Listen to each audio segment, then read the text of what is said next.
Você já teve a sensação de abrir o Instagram, o Facebook, todo mundo lê mais que você? Um livro por semana, 3 livros por mês, 721 livros por ano, e eu só ficava assim, putz, mas eu leio meio livro por mês e olhe lá. Então, depois que eu aprendi leitura dinâmica, como ler mais rápido, isso mudou completamente a minha relação com os livros. Então hoje eu quero te contar as principais técnicas que eu uso para você também usar e ler todos os livros que você tem aí na sua casa. Nesse vídeo eu vou te ensinar como você pode ler mais rápido e não esquecer o conteúdo que leu. Eu vou te passar a técnica do primeiro brasileiro a entrar no livro dos recordes, o Guinness Book. O nome dele é Renato Alves e ele bateu o recorde de melhor memorização do Brasil. Então bora lá. A primeira técnica é a seguinte: a gente tem alguns vícios de leitura que só atrapalham e atrasam o nosso processo de desenvolvimento.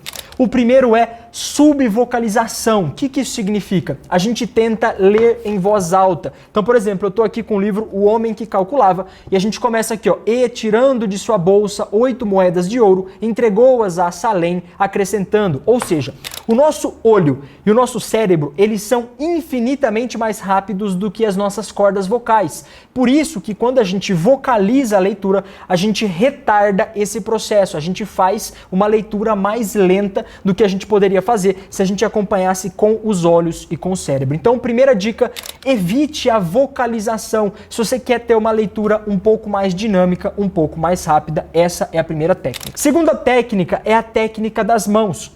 Os nossos olhos, eles são excelentes em seguir movimento e são péssimos em criar movimento. Vou explicar. É o seguinte, quando você estiver lendo e quiser fazer uma leitura dinâmica, é o seguinte: pegue o livro ou a apostila que você está lendo e faça movimentos com uma caneta ou com um lápis, lendo sempre a linha de cima. Então você vai ler a primeira linha, coloque uma caneta ou um lápis na linha de baixo e vá seguindo com as mãos, fazendo esse movimento aqui nas linhas. Isso vai fazer com que o seu olho acompanhe a caneta e não precise criar movimento.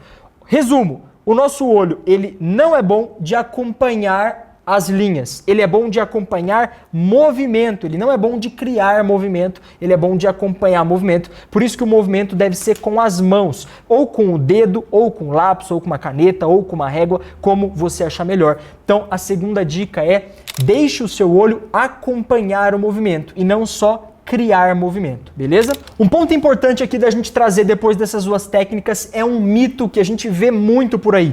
Ah, mas se eu for ler mais rápido, eu vou acabar com a minha concentração, eu vou desconcentrar. E é exatamente o oposto. Pensa comigo, você está assistindo uma videoaula monótona, lenta, que o professor repete o assunto e vai devagar, desse jeito que eu estou falando, você vai começar a desconcentrar, você começa a perder o interesse, começa a pegar o celular, mexer no celular. Agora, quando a aula é dinâmica, o professor explica mais rápido, ele vai falando mais rápido, tem um dinamismo, ele vai escrevendo na lousa, você tende a concentrar-se mais. Isso porque o seu cérebro, ele tem a seguinte percepção: quando a explicação é mais lenta, o seu cérebro entende, eu posso desconcentrar um pouco daqui que eu não vou perder tanta informação.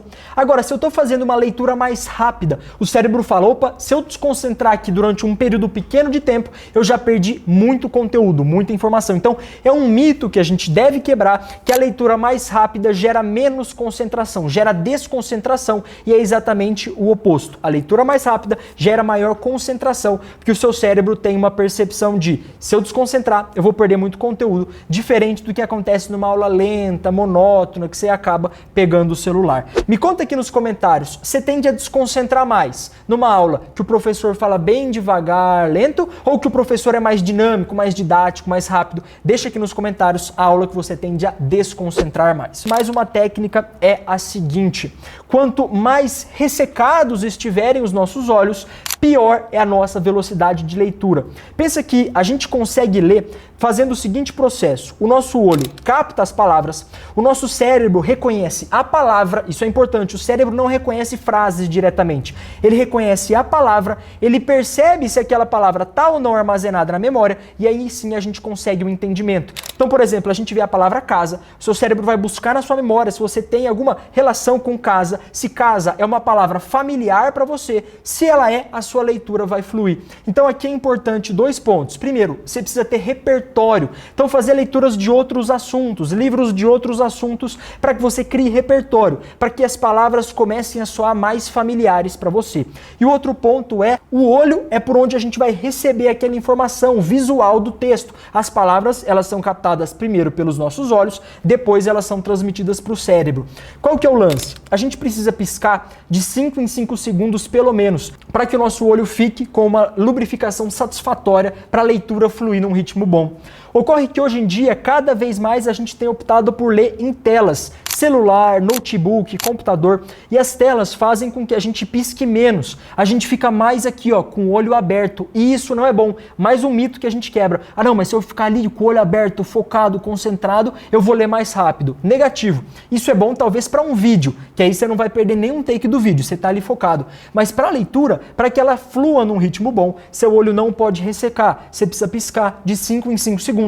E a tela, ela barra a sua piscada. O seu olho vai ficar mais tempo aberto, com isso ele vai ressecar mais. Então, ponto importante, se você fizer a leitura em plataformas ou suportes físicos, ou seja, um livro físico, uma apostila física, você tende a ler mais rápido e memorizar mais, isso que é importante. Eu não estou aqui preocupado só com a velocidade. É claro que quem lê mais rápido, com o mesmo nível de absorção do que alguém que lê mais lento, vai sair na frente.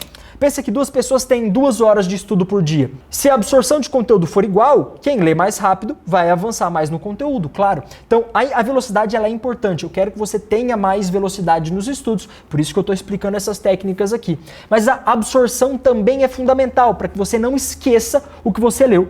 E acabou de sair, em 2024, um estudo da Universidade Macquarie, na Austrália, demonstrando que quem lê em suportes físicos tem maior retenção de informação do que quem lê em suportes virtuais, como computador, tablet ou notebook, um estudo científico da Universidade da Austrália de Macquarie. Então, pontos importantes, não adianta só ter velocidade, precisa ter também qualidade, e a piscada do olho é importante. Suportes físicos vão favorecer a lubrificação do seu olho, e isso favorece também a velocidade da sua leitura. Então, no vídeo de hoje eu quis explicar que não é só sentar a bunda e estudar, existem sim métodos, técnicas que vão te fazer evoluir mais rápido e memorizar aquele conteúdo que você acabou de ler. Não adianta só ter velocidade, precisa ter qualidade, mas também só a qualidade, sem um certo ritmo de estudo, também não adianta nada. Agora, eu quero saber de você, se você já usou alguma dessas técnicas, se você estuda em suportes físicos, em apostilas, em livros, se você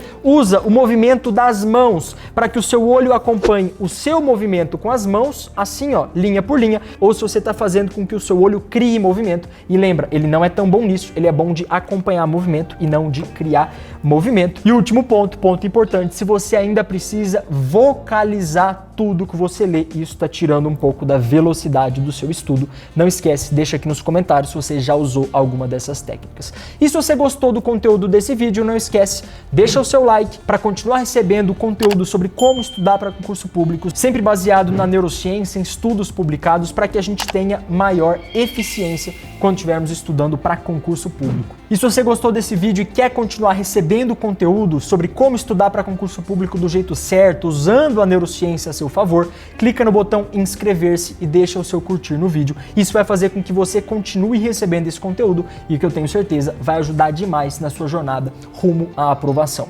Eu vou ficando por aqui, até uma próxima oportunidade e tchau, tchau!